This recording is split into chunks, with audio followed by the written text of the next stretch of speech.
ये सब्जियां जो भी यहाँ उगता है वही हम अंदर हमारे जो रेस्टोरेंट में है वो सर्व करते हैं। तो we design, develop and promote regenerative, recreational, educational and lifestyle services, spaces, products and programs.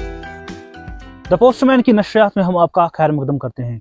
नाजरीन, इस वक्त हम आ चुके हैं वस्ती कश्मीर ज़िले गांदरबल के वतलार इलाके में, जिसने एक अलग ही पहचान बनाई है सग इको विलेज की वजह से।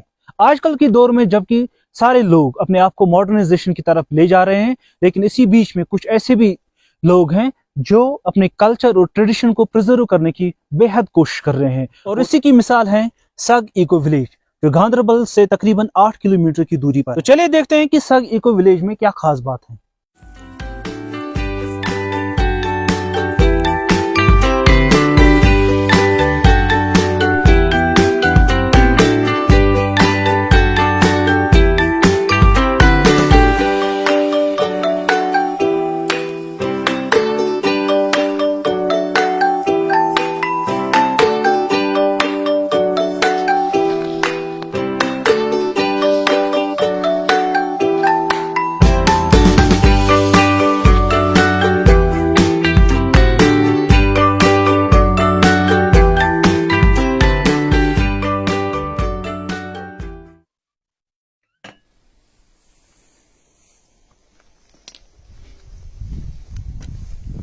सग इको विलेज एक जगह है गांदरबल डिस्ट्रिक्ट में, और एक कॉन्सेप्ट भी है और एक फ़िज़िकल स्पेस भी है, और जहां हमारा मकसद ये है कि हम कैसे बेहतर लोगों को बेहतर ज़िंदगी जीने में मदद करें अलग अलग चीज़ों के ज़रिए। जैसे फॉर एग्जांपल हम तो घूमने तो जाते ही हैं, या हम खाना खाने तो बाहर जाते ही हैं, या हम लोग बच्चों को तो लेके जाते ही हैं पिकनिक्स पे, तो क्यों ना सग इको विलेज आएँ। अब यहाँ आने का ये फ़ायदा है कि ये हमने यहाँ अगर आप आते हैं तो ऑटोमेटिकली आपके बच्चों को कम से कम ये तो पता चलेगा कि हमारे कल्चर की क्या क्या चीज़ें हुआ करती थी जो आजकल हमारे सोसाइटी से टोटल गायब है। या आपके बच्चों को कम से कम ये तो पता चलेगा कि पुराने ज़माने में कैसे खाना खाया जाता था, या कैसे खाना बनता था, या कैसे लोग रहते थे।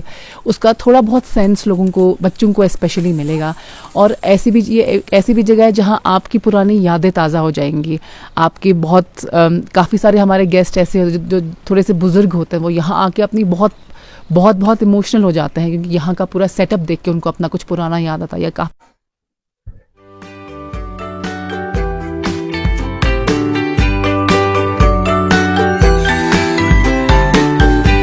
ये हमारा ग्रुप है।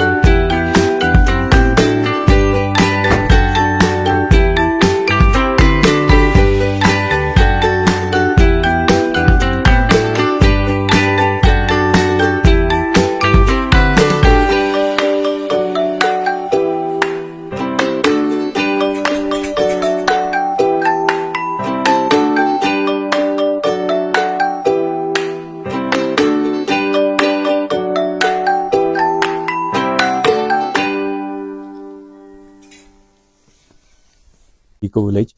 So Sag is a Kashmiri word for watering or nurturing, and Sag Eco village was established in 2012. I mean, it was a barren piece of land. It's about 2 acres, and so we started working here in 2012, and slowly after 3-4 years it started taking some shape. So it has several elements.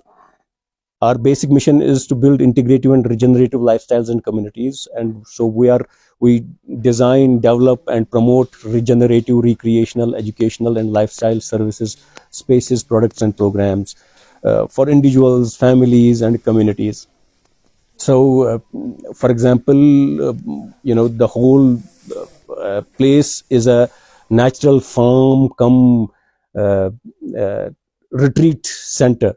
So people can come here for day programs, day outings or day excursions.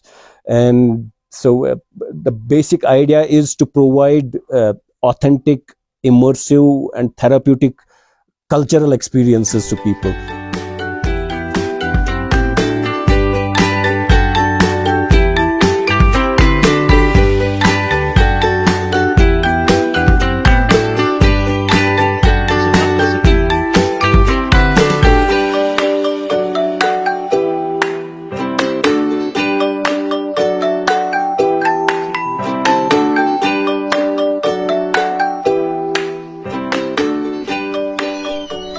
ये हमारा organic farm है। हमने जब शुरू किया था तो हमने शुरुआत फार्म से ही की थी, क्योंकि खाना एक बेसिक नीड है हर एक इंसान की। तो हमने सबसे पहले यहाँ खाना उगाना शुरू किया, जिसमें हमारी कुछ सब्जियां हैं, कुछ फ्रूट्स है, कुछ हर्ब्स है। ये और सब्जियां जो भी यहाँ उगता है वही हम अंदर हमारे जो रेस्टोरेंट में है वो वही सर्व करते हैं, जो यहाँ खुद उगता है।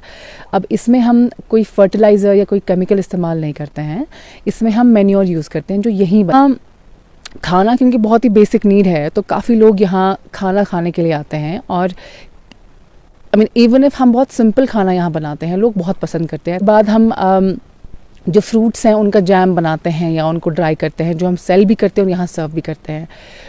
और उसके अलावा हमारे पास हर्ब्स है, क्योंकि हम कुछ काम जो है वो मेडिसिनल हर्ब्स पे भी करते हैं, जो कि पुराने ज़माने में इस्तेमाल हुआ करती थी। ऐसा नहीं कि हम कुछ साइंटिफिक कुछ करते हैं, जैसे पुराने ज़माने में जैसे टेटवानोसासान या ऐसी चीज़ें होती थी, वो हम इस्तेमाल करते हैं।